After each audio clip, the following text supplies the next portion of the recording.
Insurance के principal को बिना बुक देखे बता सकते हो तो वीडियो को वॉच करो, कॉन्सेप्ट को समझो और चैनल को सब्सक्राइब कर लो। इंश्योरेंस ये टॉपिक है हमारा। सिंपल डेफिनेशन क्या हो सकती है, इसकी मीनिंग देख लो आप। यहाँ पे साफ साफ बिल्कुल सिंपल वर्ड में लिखा है, insurance means protection against risk. भाई जो भी आपको रिस्क होता है उससे आपको ये क्या करेगा, प्रोटेक्ट करेगा। तो नुकसान होगा उसकी भरपाई आपको कहाँ से मिल जाएगी, इंश्योरेंस कंपनी से। सिंपल समझा रहे हैं आपको बच्चों की तरह। अब एप्लीकेशंस क्या क्या हो सकते हैं इसको, इसके आप देख लो। If something bad happens like accident हो गया हो, फायर हो, थेफ्ट चोरी हो गई हो, death, the insurance company gives money to cover the loss. Simple. अब इसके कुछ प्रिंसिपल्स होते हैं, जो 7 टाइप्स के प्रिंसिपल्स मैंने आपको यहाँ पर लिख के दिए हुए हैं। आपको वन बाय वन यहाँ पे बताए जाएंगे। फर्स्ट आप देख लो यहाँ पर, principles of utmost good faith, principle of insurable interest, principle of indemnity, principles of subrogation, principle of cause proxima, principle of contribution, principle of mitigation of loss। अब यहां पर हम फर्स्ट की बात करते हैं, principle of utmost good faith. First की बात करते हैं, ठीक है। अब देखिए यहाँ पे लिखा हुआ है, रमेश टू का life insurance policy from LIC, however while take the policy he did not disclose about his heart disease। उसने इंश्योरेंस कंपनी को अपनी हार्ट डिजीज के बारे में बताया ही नहीं। लेटर ऑन, बाद में हुआ क्या, ही डाइड, मर गया बेचारा, because of a heart attack. Low, heart attack से ही मरा। Now LIC is not liable to pay the compensation as a material fact was hidden by Ramesh. तो कहने का मतलब क्या है कि जो भी चीजें हैं वो आपको बतानी पड़ेगी, डिस्क्लोज करनी पड़ेगी। आप अगर छुपाए रहोगे तो कैसे काम चलेगा। बात समझ में आ रही है, कॉन्सेप्ट आपको फर्स्ट वाला। बस वही सिंपल चीज यहाँ लिखी, insurance contract are based upon mutual trust and confidence between the insurance and insure. जो इंश्योरेंस करवाता है इंश्योरेंस कंपनी से उसे हम बोलते हैं इंश्योर्ड। जो इंश्योरेंस करता है मींस इंश्योरेंस कंपनी, उसे हम बोलते हैं इंश्योरर। ठीक है। ये देखिए यहाँ पे लिखा हुआ है साफ साफ, ये देखिए, ये आपका क्या लिखा है, इंश्योरर, और ये आपका क्या लिखा है, इंश्योर्ड। क्लियर है। ये सिंपल सी चीज है, तो चीजों को आपको डिस्क्लोज करना पड़ेगा, ठीक है ना। अब क्लोज करके छुपा के रखे हो तो कैसे काम चलेगा, ठीक है ना। ये लिखा है ना, कॉन्ट्रैक्ट टू ईच अदर। भाई एक दूसरे से अगर कॉन्ट्रैक्ट हो रहा है, देखिए बीच में हाथ मिला रहे हैं आप, ठीक है। तो अगर कॉन्ट्रैक्ट ऐसा होना है कि आपस में एकदम ट्रस्ट हो, हाँ, धोखाधड़ी वाला काम नहीं होना चाहिए ना। Second, principle of insurable interest. इसका मतलब क्या कि आप उसी चीज का इंश्योरेंस करवा सकते हो जिस चीज में, जिस प्रॉपर्टी में, हाँ, आपका इंटरेस्ट हो। आपको लगे कि हाँ लॉस होगा तो दिल को तकलीफ होगी। बात समझ में आ रही है ना। अब कोई कहे कि हमें ताजमहल का इंश्योरेंस करवाना, ये कैसे पॉसिबल है भाई। हाँ, सोचो आप, तकलीफ होगी उसके नुकसान होने से, नहीं होगी ना। उसमें आपका इंटरेस्ट है ही नहीं। वो और बात है, आपको अच्छा लगता हो, घूमने का दिल करता हो, वो सेगमेंट ही अलग है। चलिए बात करते हैं यहाँ पर, a trustee holding property on behalf of others has an insurable interest in the property.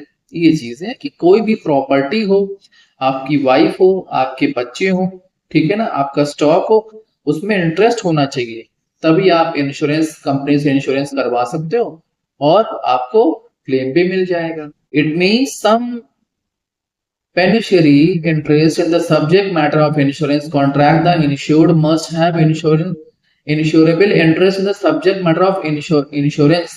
ठीक है ना। आपके उसमें क्या आपका इंटरेस्ट होना चाहिए उसके अंदर, ये चीजें। अब वो चीजें क्या क्या हो सकती हैं, ये देखिए यहाँ पे, a businessman has insurable interest in his house, stock, life, wife, children. अभी मैंने बताया भी आपको। Principal of indemnity, principal of indemnity. तो यहां पर क्या है कि कुछ भी सोचने से पहले पहले दो काम करना पड़ेगा। काम नंबर 1, कैलकुलेट लॉस, एंड काम नंबर 2 कॉम्पनसेट। ठीक है ना, तो पहले लॉस को कैलकुलेट करना पड़ेगा, देन कॉम्पनसेट करना पड़ेगा। Not applicable in case of life insurance, ये जो कॉन्सेप्ट है, ये जो प्रिंसिपल है, वो लाइफ इंश्योरेंस वाले केस में एप्लीकेबल नहीं होता, पहले बता दे रहे हैं। आप देख लो क्या लिखा हुआ है, if a person has insured his house against fire for ₹1,50,000 and he suffer a loss of ₹1,00,000, 150 का इंश्योरेंस करवाया, बट लॉस कितने का हुआ? ₹1,00,000 का। Then the insurance will pay him 1,00,000 and not the policy amount of ₹150। तो क्या किया? पहले कैलकुलेशन किया। कैलकुलेशन क्या बताया? दो काम करना, काम नंबर 1 एंड काम नंबर 2। तो पहले काम नंबर 1 क्या था? पहले कैलकुलेट करो लॉस हुआ कितना, तो लॉस कितना हुआ है? ₹1,00,000 का। देन कॉम्पेंसेट, तो जितना लॉस हुआ उतना ही तो कॉम्पेंसेट करेगा, ये नहीं कि 150 का इंश्योरेंस करवाया है तो 150 मिलेगा। तो ये प्रिंसिपल ये कहता है यहाँ पर, principle of indemnity applies to all contract except the contract of life insurance. ठीक है ना, अभी बताया आपको, because estimation regarding loss of life can not be made. भाई आप सोचो, आप किसी की लाइफ का एस्टिमेशन कर सकते हो कि इंसान कई दिन, कई घंटा, कई मिनट जिएगा? नहीं कर सकते भाई।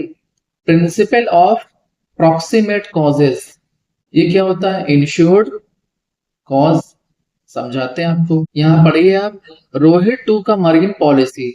एक भाई समुद्र में हमें कोई पॉलिसी लेनी है, इंश्योरेंस करवाना, अपने सामान का लिखा है यहाँ पे, his goods from perils of sea on the way the goods. अब यहाँ पे एक कॉन्सेप्ट आपको समझाते रहे, यहाँ पे ये हो सकता है कि भाई आपने ये इंश्योरेंस करवाया अपने गुड्स का कि अगर समुद्र की लहरों से कोई नुकसान हुआ, हमारे सामान हमारा डूब गया, तो इंश्योरेंस कंपनी आपको क्लेम देगी, जो पैसा आपका लॉस जो हुआ है वो आपको मिल जाएगा।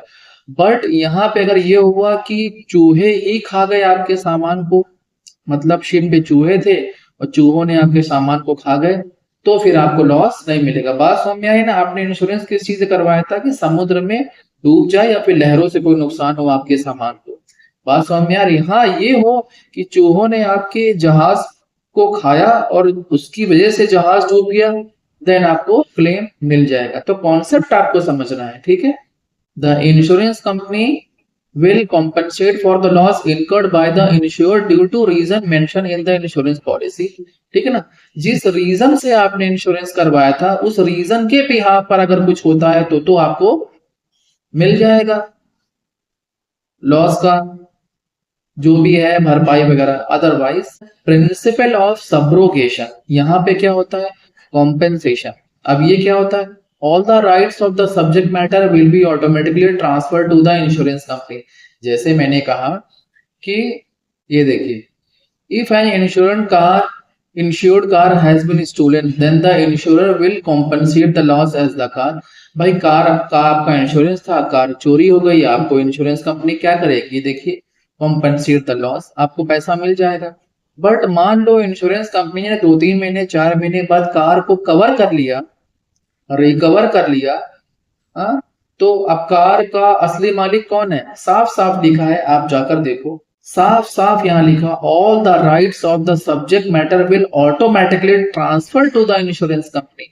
अब मालिकाना अधिकार किसका होगा? भाई आपको जो पैसे चाहिए तो वो मिल गए ना, डबल पैसे लोगे क्या? This principle applies to all insurance contract which are contract of indemnity as per the principle when are insurance company compensate the insured for loss of any of his property, then all right related to the property automatically get transferred to the insurance company। वही चीज है but explain कर दिया इसे। Principle of contribution, ये जबरदस्त topic है, देखिए कैलकुलेशन भी दिखता है इसके अंदर।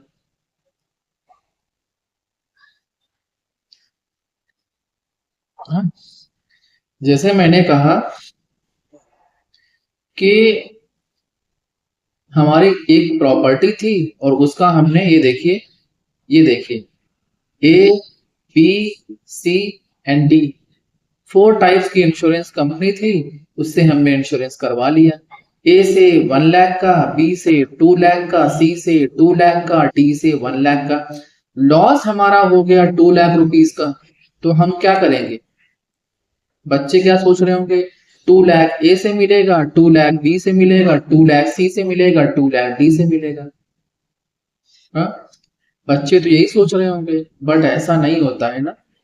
हाँ, कोई इंसान बेवकूफ थोड़ी होता है, कुछ प्रिंसिपल्स होते हैं, कुछ लॉज होते हैं इंश्योरेंस कंपनी के भी।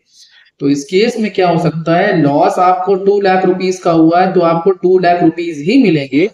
वो और बात है कि आपको रेशियो आपका यहाँ से डिसाइड हो जाएगा, जिस रेशियो में आपने जिस कंपनी से इंश्योरेंस करवाया हो उस रेशियो में उतना पैसा आपको मिल जाएगा। आप देख लो, ए की बात करते हैं तो ए से कितने का इंश्योरेंस करवाया था, 1 लाख का, तो 1 लाख यहाँ लिखा, ठीक है ना।